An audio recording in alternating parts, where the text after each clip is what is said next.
Hi, it's Alicia. So in today's video I'm going to show you my entry for Annika's Victoria's second Make Thrift Try challenge. So for those who aren't familiar with this challenge, basically Annika puts up different themes on which her subscribers vote for, and anyone can create something based on the winning theme. And then Annika shows off her favorites in one of her videos. And also, I was lucky enough to be mentioned in Annika's previous Make Thrift Try challenge video. I love this skirt. This is made from 2 pairs of jeans, 1 pair of white jeans and 1 pair of pink jeans, and was turned into a skirt. And oh wow, they even swapped the pockets over. That is such a nice touch. And also I made a video on how I made my previous Make Thrift Try challenge skirt, so if you want to look that up, I'll put it right over here and the link will be in the description box. So for this challenge there was also 2 winning themes, which was crazy and wonderful backpacks and embroidery or applique. So I decided to embroider little cat faces on a thrifted pair of jeans. Let's get started. I got this oversized pair of jeans from the thrift store and I added an elastic to make the waist tighter. First, I quickly marked the cat face onto the pair of jeans. It doesn't have to be perfect, it's just to know roughly where the cat will be. I also marked a line above my knee and went straight in the middle to make it symmetrical. Next, I traced the cat face with more precision, and I am also using a water-soluble marker so that I can erase any mistakes with water. So this is my final design. To start embroidering, you need an embroidery needle, a needle threader, and embroidery thread.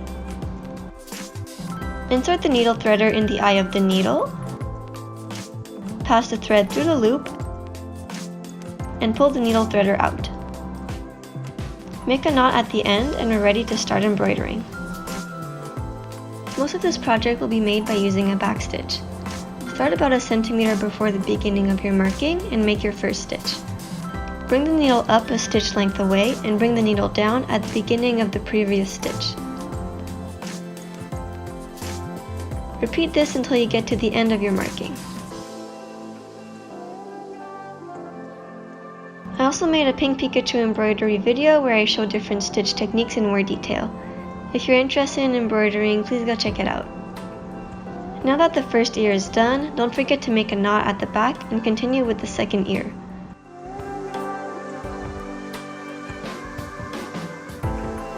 I also realized that the thread kept twisting, so I fixed this by untwisting half of it and pull the twisted part through the fabric so that only the straight part is left.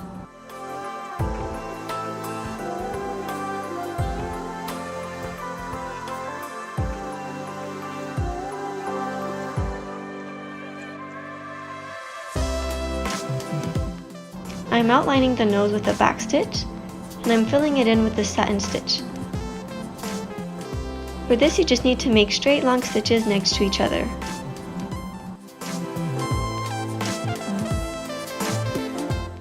And use a back stitch for the whiskers.